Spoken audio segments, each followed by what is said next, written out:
You know what I want to do, man? Tell me. I want to do the full bore Christmas episode. We've never done this. We always hold back. I just want to do a Christmas episode with my buddy Matt. Can we do that? Yeah, I'm game. I'm interested to see what you have in mind. I like Christmas, but I'm biased toward liking Christmas because Christmas doubles as my birthday, making it the most magical day of the year by far. Oh, speaking of which, before we get into the full bore, like when I talk about Christmas episode, I want to like get a fire together and we'll get like opposing chairs. I have we'll, a pipe. Like, sit. I got a sweater. I'll put the sweater on. Don't We're know not how there to yet. smoke it. Let's wait before we get that going. But I want to tell you about your birthday and what happened to me this year related to your birthday. Okay. Well, this year's I made a mistake. You know, I don't know. You're gonna get some interesting things from me this year, but I'm in the line at the post office. Just bear in mind, you mailed me a pickle earlier this year. And a banana. A broken banana that bled all over the pickle. I'm in the line getting the box together of things I'm going to mail you. And I had gone to the bookstore and picked up some random books, things in there. And I found this little bitty, like imagine, I'm going to go ahead and tell you what it is because of the sake of the story. Imagine like a 3-inch by 3-inch art book, very tiny, of Rembrandt. And it has different paintings of Rembrandt in there. And I think I paid like 50 cents for it. And I thought I would like breathe new life into this book by doing the extremely mature activity of adding things to each painting in the book. Right on. You know, like I would draw a goatee or like devil horns. These are the obvious ones. Yes, yes. Yeah, of course. And then there's this one. It is a nude picture of Bathsheba. Mm-hmm. And so, of course, I had to just add something amazing to that, right? Okay. So I'm standing in line at this post office, and this lady comes in, and it's my sister's basketball coach from back in the day. And she's pretty strict. Like, she was really nice, but I don't ever really remember seeing her smile. So, like, it's already a little bit awkward, but she's always really nice. And so she said something along the lines of, like, hey, Destin, what are you doing? I was like, oh, but, you know, I'm just mailing a gift to my friend whose birthday's also on Christmas. So I'm mailing these 2 gifts, and I like to do a goofy one and then a real one, and then like depending on the order in which he opens it and all that. I'm trying to explain it, and it's just not really working. And I said, well, like for example, I got this little book, and I make little edits, and then I just like open the book to show her these little edits that I made, and it's to the Bathsheba page. And I'm just sitting there like, and I'm pointing to the page, and it's got a nude picture of Bathsheba, and this very respectful older lady is looking at me in line at a public post office, pointing at a page that says, yes, boobies.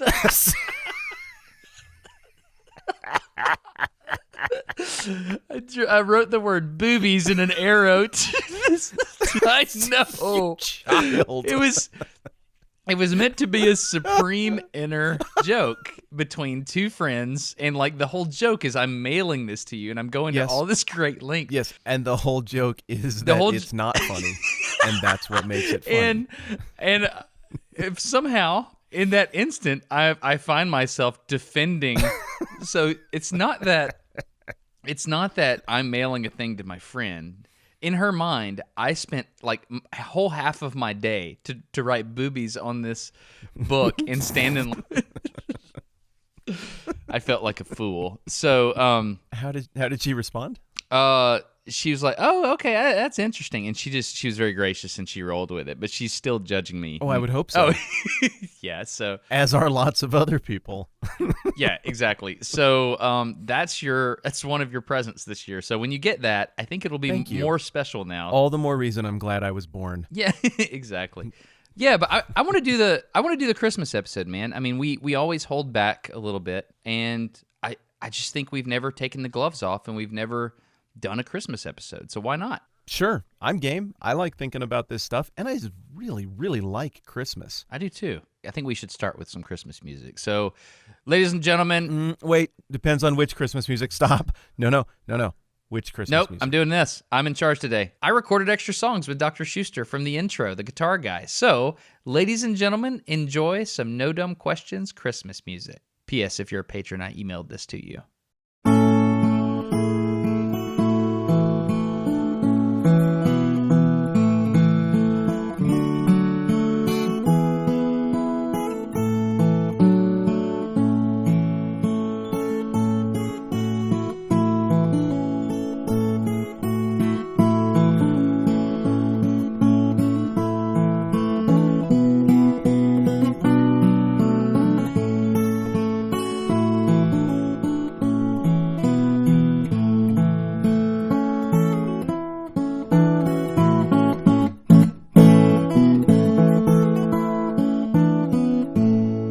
talk about like the feelings you have at Christmas and why it's like that, and like the squishy stuff, but like how it comes to be, and the gas station attendant kind of changes the way they act towards you, and like people that you did business with all year long at Christmas time, you send each other little things in the mail, and you feel different.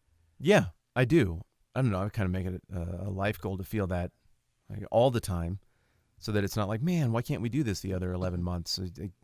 I really like hanging out with the people who act like that the other 11 months as well. But yes, I know what you're talking about. But it's always been this way, man. As far as I can tell, like when I was a kid watching A Christmas Story on TV, they're outside and dad's changing the tire, and they get this Christmas turkey that they're trying to cook. Like all these things happen around Christmas, and it makes you feel a certain way. I mean, you love that movie, right? You have to.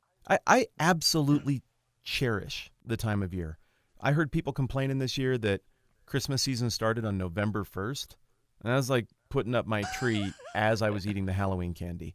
They bring it on. That's all, a metaphor. But bring it on. Let's do this thing. I want as much Christmas as I can possibly have, because I think in a way it stresses people out because of the gift giving and pace and the end of year stuff, and you're settling up end of year business, end of year tax. Blah. But there's also less time to be outside, at least if you're in the northern hemisphere. And the shortest day of the year is what, the 21st, the 20th? It's 21st, right, of December? That's kind of how it came to be, right? I said we're not going to talk about history, but here it is. But like, no, how can you not? It's the celebration of light coming back into the world, because it's the darkest day of the year, the darkest time of the year.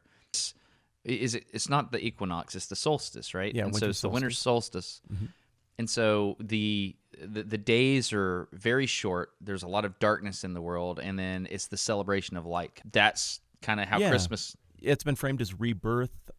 Different traditions looked at that as the world dies, and then the process of being reborn begins on the 21st. I mean, however you want to frame it, you can write those people off as silly primitives, but I think what they were doing was providing some kind of pagan, religious, mythical structure to things that really is in keeping with what you and I do.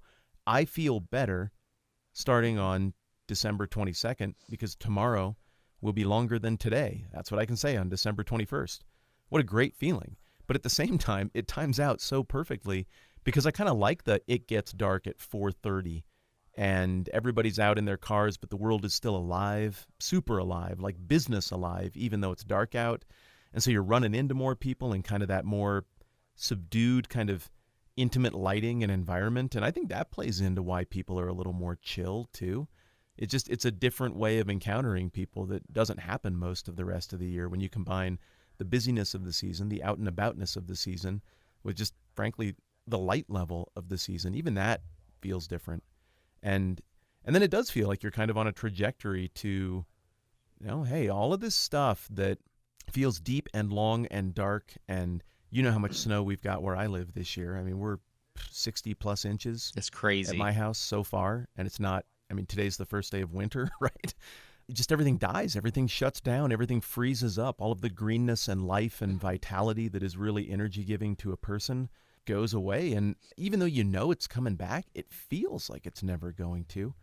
And so I think beyond the boundaries of religion, there's just something about that pivot point in the year that, of course, all of humanity is going to notice as we start to roll back toward this life and this hope and this anticipation that all of this is going to come back to life soon. It's a pretty good metaphor for the whole Jesus thing, and it kind of makes sense that it lines up the way it does, whether Jesus was born in what we call December or not. So you're saying like the law of undulation. So you've got this darkness that comes into the world, and it's like subduing the world, and then it's for what Jesus did. Yeah. In like the whole arc of humanity. Yeah, and I don't think that the whole Jesus thing was inflicted on that. I mean, the Christian theology, Jewish, what Christians call the Old Testament theology, is far more robust and complex than that. I mean, again, whether people are into it or not, there's a reason it's had the staying power that it's had, and that's because the narrative makes sense. Everybody can understand what hopelessness and frustration feels like, but everybody can also understand what it feels like to have hope or hold out hope. And the cycles of the year, frankly, are kind of a physical metaphor for a lot of the big narrative of the Bible, which is about the brokenness of humanity. I mean, entropy, second law of thermodynamics, stuff is tough. And is there any reason to hope that some of that might ever get better and that stuff would improve instead of breaking down? And then the whole idea is that Jesus is kind of the centerpiece of stuff improving. So obviously, God showing up in person after a 400-year break in Bible, in the first century, or right around what we call year 1 or maybe year 3 BC, like that's hope breaking into hopelessness. So yeah, it kind of fits the whole seasonal narrative as well. I agree. And something about this time of year makes people kind of draw towards each other and like think about the well-being of others. And I know this is a stretch, what I'm about to say. Okay. Have you seen this music video that was recently remastered by Wham? That's Christmas. Right. I gave you my heart. The very next day, you gave it away. Nobody knows the next part of the song, but it's something. Check out my hair. Yeah, so that's basically it. So they remastered this Christmas song from the 80s. They apparently got a hold of the actual film. And the fact that it was shot on film is important because back in the day, in the like 70s and 80s, they were shooting on film, which is really high resolution, but they were distributing it, digitally over the airwaves. And so there's this weird period of time where they still had the ability to capture high resolution imagery with cameras on film, but they didn't have the ability to distribute it at super high res. And so, because it's all digital. Mm-hmm. And so you have these films in a vault somewhere, but nobody ever saw it because it was kind of grainy when it was broadcast. I mean, like, if you go way back to the Civil War and World War I, these images are super high quality. But in the 90s, there's this really weird period of time where the cameras themselves were really crappy DV-type cameras. And so the resolution just isn't there. Like, now we have 4K Ultra HD. Back in the day, we had even higher resolution than that film. But that weird blackout period of the 90s, it's just not there. They didn't capture things at high resolution. Yeah, it's just wrecked, and there's nothing you can do to recover that other than basically go frame by frame and illustrate the whole thing based on what you imagine was there that is lost in the pixelation and garbaging. Yeah, I know what you're talking about. Exactly. I was looking for SR-71 footage the other day, and I cannot find good quality stuff. I feel like I gave you everything you needed. Yeah, you saw what I sent you on Twitter, right? You mean the G.I. Joe commercial? What's the name of the plane? It's a Cobra Night Raven. Yeah, that's it. No, that's not what I'm talking about. It counts. That's the only one I got to buy. Did you listen to the song? No, I didn't. The jingle? No, I was looking for actual footage of the SR-71. It's got a drop-down cockpit and double bombs. Double bomb. Cobra Raven, there's no haven from the Cobra Raven. 2 jet engines, a drop-down cockpit, a hidden bomb port. Now you know it's got twin rear guns and a one-man Pretty gun. close. He sang it better. Double bombs. I've never heard this. Now I have to go listen to it. Well, it's on your Twitter, preserved for all time. The beautiful thing, though, bringing you back here about that video, is that it was all still there. They shot it on film and then apparently digitized it and distributed it via TV, right? So people couldn't see these glorious 4K 80s hairstyles. It is glorious. You It watch really your is. tone. You sound a little tongue-in-cheek, and I'm not liking it. No, and the reason I like it so much is because I lived through the 80s. Yes. But my memories are not that high of resolution. Like, I remember my mom, and I remember her hairstyle in the 80s, and I remember the shirts she used to draw me. They had dinosaurs on them. Like, it was amazing, but it was not in that full-up HD resolution. Wow. I think that's a real phenomenon, man. I think, obviously, you encountered your mom's hairstyle in 1985 as it was. But I think what happens is it's like an Adobe Premiere, and a lot of people won't know what I'm talking about, so let me try to explain quickly. We both edit in this program, this video editing program called Adobe Premiere, and it's fairly complex, and you kind of learn a little bit more every day when you compare notes. But I was just working on a project with huge files with my buddy Nate, And I needed him to do some stuff to organize it up so that I could actually work with these files. But I can't send him the whole thing. I mean, these files are huge. So I made him these little low-res dummy copies. And I mean, they are tiny, grainy, awful, but it's just enough for him to see it, to organize and assemble it all together, so then I can edit with the good stuff. So then he sends it back. Proxies. Proxies. Called That's proxies. Exactly. Sure. So then he sends that back, and I just swapped out the good stuff right over the top of the proxies. And so the memories are all in the same place. It's all lined up the same way, but the resolution can change. And I think our brains are a little bit like that, in that you remember your mom's hairstyle from the images you've seen of it since, kind of layered over the top of your actual memories in time, because you don't have the ability to keep visually reinforcing for your brain what her hair looked like in 1985. But those 3 or 4 pictures that you imagine, or that video that your dad shot at Christmas, you've seen that a gazillion times since. So gradually that reinforces. And I think that's what's mind-boggling about the Wham thing, is I remember George Michael the same way you remember your mom's hair, which is probably actually very close to the same hairstyle. I remember those things grainy and pixelated, and it makes the past seem like they were different people. Like almost a different species existed where humans now exist, because look at them, they're grainy and weird. And then that video happened, and it genuinely messed with me. Did it mess with you? It did. And what it did for me is it brought me into the context of that moment in time. Mm-hmm. I could see it happening in the 80s. And my dad's parents on Christmas Eve, my mom's parents on Christmas Day, and I remember the specific feeling I would have in each of those moments. It was more intimate at Granddaddy's house because there was, only 4 of us grandkids for a long time, and then when we go to Granny's house, oh my goodness, there was 20-something of us, grandkids every time, and I have a fuzzy memory of what that's like.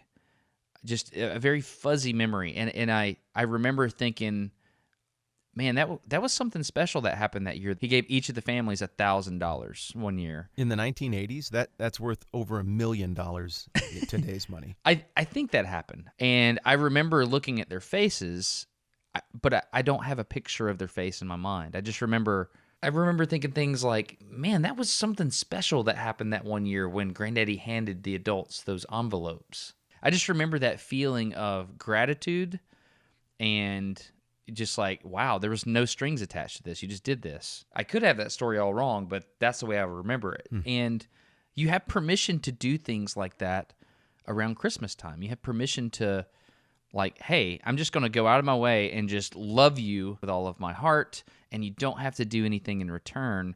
I just give you this love freely. There's nothing you've done to earn this. Have it. And watching that Wham video, as silly as it sounds, it made me feel those things. It seems like a group of young people that are going to some kind of ski resort or something, and they're all gathering together, and they're just celebrating the friendship. And in some ways, it's a thing that I don't understand at all. But what part don't you understand? The 80s part of it. Okay. I don't understand, why is he wearing so much makeup? Well, I mean, but what I do understand... Maybe he was doing that because it wasn't broadcast in 4K. I thought about that as well. And so you could get away with that without it being so glaringly obvious, and it just made for a cool effect in more of a low resolution. Yeah, I mean, I just remember thinking about all this and just, I don't know, man. It's just, but I did resonate with the love and the friendship. I felt it. I did too, and isn't that ridiculous? Because it was ironic and silly. I've seen the video before, and I'll tell you the feeling I felt when I've seen that video before. I think the attitude that I had until I saw the 4K video was smug superiority. Those people are so dumb. They're so much older now, maybe even dead. They looked so stupid back then. And there's just something about the way viewing media from the past, especially lower resolution media, I think it does conjure a little bit of pride in me. Like, my stuff is better. My era is better. My moment is better. My stuff looks good. Your stuff looked dumb. Therefore, my stuff is better. And obviously, that's absolutely ridiculous, and it's very subtle, but I do think it's there. And I think it just is an exaggeration of an impulse that maybe most of us feel to some degree, which is that now is better, now is smarter, people before were worse and dumb. But we also got to understand that almost everything that we know about people in the age of video, at least, we know from what they wanted to show us, from what was marketable at the time, from what was how you present yourself. And so the thing that struck me is I felt old while I watched the video, not because it was an old video, but because instead of George Michael being way older than me, he's way younger than me, forever immortalized in that video as a 20-something, and I'm not a 20-something. I wouldn't get invited to their cool snowball party. I'm not young enough. I'm not cool enough to go to their cool party. And so it made the whole thing a bit atemporal. And all of a sudden, like, these are just humans. And I could even kind of picture the anxiety that maybe some of the people felt while they were filming it and some of the social situation. And it's a ridiculous song and a ridiculous video, but it messed with how I view others, how I view the past, how important I imagine myself to be. And it also made me feel this collegiality with them because I like your Christmas thing. That doesn't look like a dumb, old, quaint Christmas that I wouldn't want to be a part of. It looks happy. And like, there's kind of some cool dynamics going on. And I bet you guys had fun shooting this. And, we're alike. Look what Christmas does to us. Is that too much emotion for a Wham video? This is what it did to me. It made me realize that I'm making this up on the fly. Isn't that how we do everything? So this wheel is rotating across time, and the tangent point of the wheel, like where it touches the line that it's rolling on, that's right now. That's the present. Yeah. I am just but a fleeting moment right now.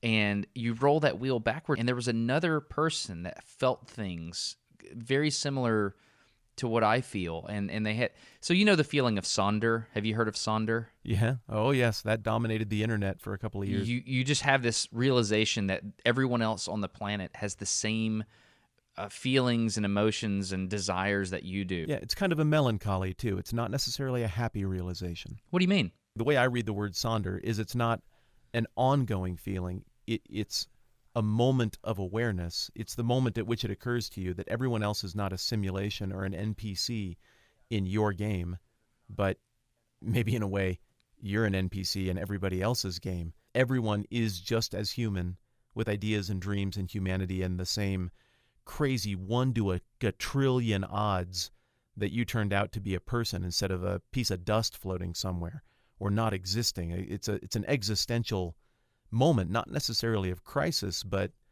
I think Sonder is humbling, if I understand what the word means properly. Right. I mean, that feeling of everyone else is not a simulation is very present and now. Like the Sonder is when you feel that right now. Mm-hmm. But what this does, being able to look back and somehow imagine myself as a real person interacting in reality with these people back in the day in true HD or ultra HD, what that does to me is it kind of removes the vague shadow of a memory. Like, for example, the World War I battlefield where the British and the Germans... You're talking like a history guy. Yes. You know, you've heard the story. You know, there's machine gun firing and on like New Year's Eve or whatever. They all stop and they go out onto the German battlefield, or was it French? I don't know. Whatever it was. Yeah, but I know what you're talking about. They go out and they like interact together as kindred spirits. Mm-hmm. And it makes me realize that Christmas, or maybe it's not just Christmas, but across all of history, at some point or another, people stop fighting each other and they realize, man, we are all in this suck together. Like, we experience pain in our lives, we experience worries, but we do better when we work together to overcome it together. We unify. We're this brotherhood, this kindred spirit with whoever. That's what this makes me feel. It makes me feel that across all of time. Mm-hmm. I think the holiday that comes immediately after Christmas has a lot to do with that feeling as well. So the world is reborn on the 21st. We start heading toward more sun. Again, if you're in the southern hemisphere, just flip all of this. And then you have New Year's that comes right after that. So I also feel like there's this sense of solidarity where, unless you're a kid and you're excited for each year you're tagging on, there's this sense of solidarity with everybody, like, hey, that year happened to all of us at exactly the same rate. Time acted upon us at the same rate. And all of us are a year closer to being dead. Now, I don't say that morbidly or because that's a bad thing. I mean, it's the natural order of things. But like the one thing that really puts a timeline on all the stuff that you and I talk about in terms of the human heart and relationships and self and selflessness and ambitions and goals and everything else is that we're on a buffer bar and we will die. And everybody starts to feel that at a little different point in life, but at some point it occurs to you and then it cannot unoccur to you. And so part of Christmas is also, I think, comforting each other and for people who believe what you and I believe, being comforted by a God who promises that there's something beyond this, that there's redemption for the world, redemption for the individual. But I think we comfort each other just by being together at a time of year when the weather is trying harder to kill us than it does at other times of year, and reflect on the fact that, hey, for better, for worse, this year just happened to all of us. All of us filled the buffer bar a little bit more, and we're not just going to lament it and get liquored up and be sad that that happened. We're going to acknowledge that is kind of a somber thing, that year is now in the rearview mirror and we're not getting it back. But for people who believe what you and I do, and I think even by proxy, people who don't believe what you and I do, there's a sense of comfort that comes with the language and the hope of the whole Jesus and incarnation thing that goes with Christmas. And I think even if somebody's not a Christian, it's okay to be encouraged by that and to allow oneself to reflect on it during that time of year. Dude, you said a lot of stuff there that's really important. It makes you think, made me think. But there's one thing that you said that really stuck out. You said the phrase liquored up. There were so many off-ramps you could take there. I wondered which one you'd grab. It's kind of a choose-your-own-adventure. Now we know where the episode is Do you do headed. the eggnog thing? No, I hate eggnog. I find it to taste gross. Yeah, it's like It has egg and nog in the name. Ugh. it's like grabbing a big bowl of whale snot. I'm surprised you went with churning it up. snot. There are a lot of fluids you could have gone with. It may have been more Yeah, I apt. know. Ugh. Anyway, No, I can't do it. My weird uncle tricked me into drinking some of that when I was like 6, and I lost all respect for adults for about a decade. really? Oh god. That stuff's horrible, man. What is your thing though? Like, what's your Christmas thing that's like that? That's the food or drink you associate with it that makes you happy. The food? Okay. Well, I don't know. Specifically Christmas food is the question? Yeah. Let's see. Oh, I know. Strawberry pretzel salad. You ever heard of this? That can't be real. No, it's totally real. Brady Heron loves it. When he comes over, they came and visited a while back, and my mom makes this strawberry pretzel salad. It's not a dessert, but it's like got a layer of strawberry jello on top, and it's got this cheesecake kind of stuff in the middle, and then pretzels on the bottom. And it's amazing. It sounds weird, but it's amazing. Like the pretzels kind of get a little bit soggy, but not soggy. They're still crunchy and salty. So you get the salty and the sweet in the whole thing. It's amazing, dude. I think you'd love it. Okay, I'm going to admit at the beginning of that, it sounded like something off of the Burger King menu, because they're throwing Hail Marys now, trying to stay relevant. So they're making like chili cheese, Cheetos, They have tacos, bacon, I think. sugar, Yeah. waffle, chocolate mozzarella sticks. Yep. But yours actually sounded edible. It's amazing. Like every time we have it, my wife and I take a picture together with the strawberry pretzel salad, and I will text a picture to Brady because he loves it. It's incredible. That's very Instagram circa 2013 of you. Yeah, I don't care. It's amazing. Okay. No, I'm not mocking you. I mean, yeah, I was, but I'm stopping now. What about you? Is it the ding dong cake or whatever? Wow, good memory. I'm impressed. Yeah, it's not a ding dong cake. That's offensive. We call it Twinkie cake, but Okay. it's a ding dong. Like it's a chocolate cake on top and Yeah. bottom, and then the frosting in the middle. Really like that. We do not do Christmas ham or turkey at my house. We do Christmas ribeyes. It's my birthday. I want ribeyes, so everyone gets a ribeye in my fashion, and usually everybody's really happy. It seems to work out. Do you cook it? Oh yeah. No, I find some people with grills, they really like to make steaks into sandals, and I'm really a fan of a certain way that the steak needs to be. So yeah, I like to cook them. Awesome. I got to get in the shout out to Puppy Chow. Oh yeah. Christmas Puppy Chow. That's kind of a big deal. Like for the me. the confectioner sugar and the Chex Mix with the chocolate in it. Mm-hmm. Peanut butter. Yeah, that stuff's magic. Oh, and it's such a mess. Like somebody calls you on the phone, you're trying to do something on the phone, but you have Puppy Chow in your hands. It's like the sweaty guy with the 2 red buttons meme. I still haven't solved it. You were saying something. Go ahead. I got something else I want to tell you, but I got to do something real quick. Somebody just sent me a message. Can we take a quick break? Yep.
So do you guys read the Christmas story when you get together for Christmas? Yeah, we still do. We did that growing up, too. It was harder when we were growing up because all those presents are sitting right there. And then Dad's like, and here's the Bible. But the funny thing is, with each passing year, I mean, you'd think you'd get to know that story really well because it's pretty short. But I felt like I was getting more out of it with each year that went by. And I still feel like I'm getting more out of it, understanding the nuance and the meaning and the wrinkles a little better as I read it to my kids every Christmas. Do you guys do the same? We do. Every year at Christmas Eve, my aunt asks me to read the Christmas story. And she hands me the Bible, and we all get really quiet before we open presents. And I go at it. And it's always, I'm a little nervous when I do it, to be honest with you, because it feels like great power. And I don't You're know, the reader? Yeah, power maybe not, that might not be the term, but it feels Okay. like a very special thing, and I don't want to mess it up. You know, it feels so important, and I don't know. Yeah. I mean, Yeah, we don't do much that is sacred anymore, but for our family, that it's kind of a sacred thing. I mean, it's special. There's no real formality to it, but it matters. which one do you read? There's Matthew, Mark, Luke, and John. I mean, which Christmas story, if you will, do you read? Well, Mark and John don't really touch it. They both start right in at the baptism. John has some kind of philosophy stuff on the front end and then gets right to the baptism of Jesus. So they skip to age 30. Matthew is the version that accounts for the details of Herod and the story of the 3 wise men, which is a little after the fact. And that's more directed at a specifically Jewish audience, I think. So it resonates with us, but Luke is kind of the winner. I think most people read Luke. I mean, when you hear the verses and stuff at Christmas time, I think most of that is out of Luke. So I don't know. That's what we usually do. Do you have a Bible handy, like right there near you? Are you serious? Do you have a knife on you? Am I wearing pants? Ask me the question about the Bible again. Do you have a Bible within arm's reach? Am I wearing pants? I don't know. That's actually questionable with you. No, but I'm actually not wearing pants, and I still have a Bible within arm's reach. Yes, I do. Yeah, I know. I do too, actually. I have the... I went and got one. I anticipated this. I have the English Standard Version. Which one do you have? I have the New International Version. So they both say the same thing, but they translate from the source material into English just a little differently because, translation is kind of an art. Do you want to just do this? Let's do Third Chair Christmas right now. So when we do it, there's always like, if it's cold outside, we have a fire. Should we set a fire?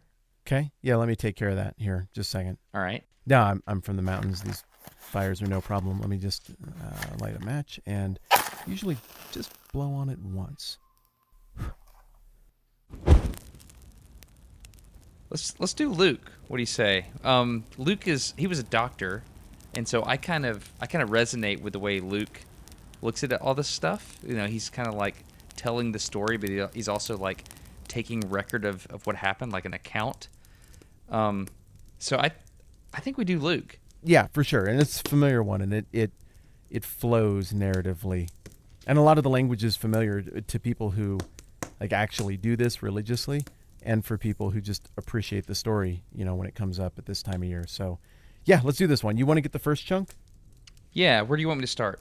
Okay, start in Luke 1 at verse 26 and go up through 38, and that'll be the account of the angel and Mary and all of that stuff, and then we'll go from there. Okay, here we go. Okay, but first of all, everybody comfy? Oh, yeah, that's the thing. Third chair, we're talking to you here. You need to be comfortable. You should be wearing Christmas attire of some sort. Hot chocolate helps. You're not allowed to think about Listen to the presents. The fire. presents are right over there, but you're not allowed to think about those right now. You got to get serious. I think they should be. I mean, you can think about it once. Twice if it's been a really good year. But yeah, mostly story. Okay, I think we're mentally prepared. Rock and roll, brother. Okay, here we go. The birth of Jesus foretold.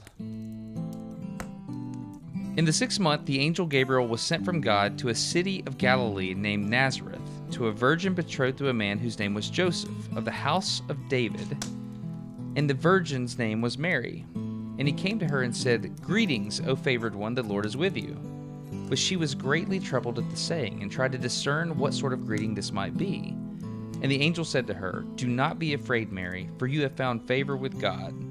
And behold, you will conceive in your womb and bear a son, and you shall call his name Jesus. He will be great and will be called the Son of the Most High. And the Lord God will give to him the throne of his father David, and he will reign over the house of Jacob forever, and of his kingdom there will be no end." And Mary said to the angel, "How will this be, since I'm a virgin?" And the angel answered her, "The Holy Spirit will come upon you, and the power of the Most High will overshadow you. Therefore, the child to be born will be called Holy, the Son of God. And behold, your relative Elizabeth in her old age has also conceived a son, and this is the 6th month with her who was called barren. For nothing will be impossible with God." And Mary said, "Behold, I am the servant of the Lord. Let it be to me according to your word." And the angel departed from her.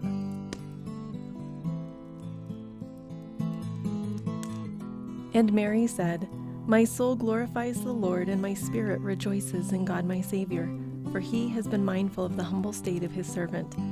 From now on, all generations will call me blessed, for the Mighty One has done great things for me. Holy is his name. His mercy extends to those who fear him from generation to generation. He has performed mighty deeds with his arm. He has scattered those who are proud in their inmost thoughts. He has brought down rulers from their thrones and has lifted up the humble. He has filled the hungry with good things, but has sent the rich away empty.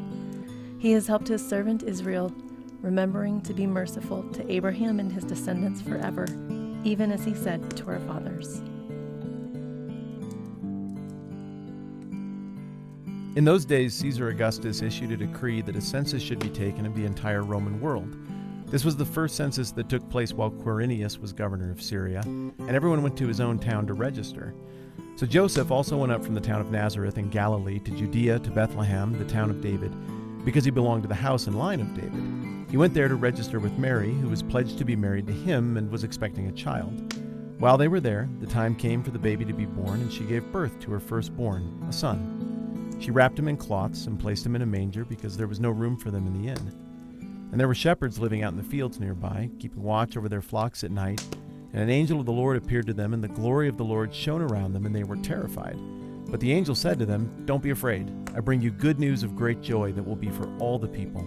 Today in the town of David a Savior has been born to you. He is Christ the Lord. This will be a sign to you. You'll find a baby wrapped in cloths and lying in a manger." Suddenly a great company of the heavenly host appeared with the angel, praising God and saying, "Glory to God in the highest, and on earth peace to men on whom his favor rests." When the angels had left them and gone into heaven, the shepherds said to one another, "Let's go to Bethlehem and see this thing that's happened, which the Lord has told us about." So they hurried off and found Mary and Joseph and the baby who was lying in the manger. And when they had seen him, they spread the word concerning what had been told them about this child. And all who heard it were amazed at what the shepherds said to them. But Mary treasured up all these things and pondered them in her heart. The shepherds returned, glorifying and praising God for all the things they had heard and seen, which were just as they had been told. This hits me so much harder when I think about what we were talking about earlier. These people are real, and like this happened vividly to them, and to us it's words on a page, so we kind of project through that cloud. We can't really see it as they saw it in full Ultra HD, if that makes any sense. Oh, yeah. Yeah, and the same barrier that is between us and understanding the era in which Wham was popular also stands between us and understanding the era in which these events happened. Right. So the context and understanding the moment is, I mean, when you think about it in that light, it means so much more. Yeah, and for me, I guess the thing that keeps jumping out more, the more Christmases that go by and the more times we do this thing we just did, is it's at first it starts out as quaint, like, oh, this is nostalgic. This reminds me of when I was younger and we did this same thing, and the imagery and the characters all being gathered around, like, it's beautiful and it's enchanting. And the emphasis is on, like, look, there's a baby and there's this scene. But as I've got older, as I've been an atheist and then a Christian again, as I've done like church stuff and then not done church stuff, the stuff that starts to jump off the page is more how this is meant to be in contrast to the brokenness of stuff in the world that kind of everybody sees and everybody agrees on, that things are not as beautiful as they could be. Things look like they're in need of redeeming. And like, I understand that not everybody comes to the same conclusion about the stuff that we just read, but the thing that really stands out to me the more I read it is the boldness of the claim that in this little baby and in this act of God, that there's the promise of hope and redemption for everything. And for me, that's wildly encouraging because, you know, I think there's a God behind it. Again, I understand others might read this and come to a different conclusion, but that message of hope, no matter where you're coming from, is pretty refreshing. For me, when I read it now as an adult, it's very different. You know, back in the day, it was, my kids, there's a nativity scene in our house, a little plastic Fisher-Price nativity scene, and they play with it all the time. And, you know, it's just baby Jesus in a manger, right? Or, you know, maybe some wise men or whatever. And as I've gotten older, I start thinking about, you know, I've been through the whole childbirth process with my wife, and I've seen the changes that happen to her. I know what it's like to be a young married man or a man that wants to be married, and just the worry and panic that you have about, am I going to be able to do this? Am I good enough? And so I think about Joseph in a way that I didn't when he was just a little plastic figurine. I see all this political pressure that's here that I didn't see when I was younger. You know, this census. You don't mean now. You mean in the moment that we're reading about here. Right. Yeah. Like this census. He's got to go to this. Yeah, I don't know, man. I just see so much than I did when I was younger. Yeah, there's a reason this has had staying power. Yeah. The power of the narrative in and of itself is multiple layers deep in terms of meaning. The characters are multiple layers deep. And then add to that, again, my conviction that I think there's a deity behind it. And, well, that seems like a recipe for a story that, frankly, has transcended all cultures and all time since it happened. And I had think to be a there's baby, good reason man. for it. Had to be a baby. Yeah. I held a baby tonight. Really? Whose baby? Yeah. I don't know. He was a baby without a father. Showed up at the family thing. My cousin was keeping him for the mother, who was a waitress, and the baby did not have a known father in the life. And she told me his name, and I held the baby, and I just thought about all the things that were going to happen in this baby's life. Yeah. Had to be a baby, man. Yeah, that vulnerability takes away the threat of force and power and all the things that would make somebody recoil from that kind of power. Like, enough power to redeem things is intimidating. And so packaging it up this way is, not always, but I've recently marveled at how strategically brilliant that seems. Yeah. Merry Christmas, man. You too, buddy. Should we let people open gifts? I think so. I think they were quiet and attentive. They were quiet and attentive. You can open your gifts now, third chair. Merry Christmas to you. Because we're in charge of that. I'm going to wrap this up with another Christmas song. You cool if, rather than the normal jingle out, we do one of these Christmas songs that we got? Yeah, let's do it. Perfect. Merry Christmas, buddy. Merry Christmas, buddy. Merry Christmas, third chair. Merry Christmas, third chair.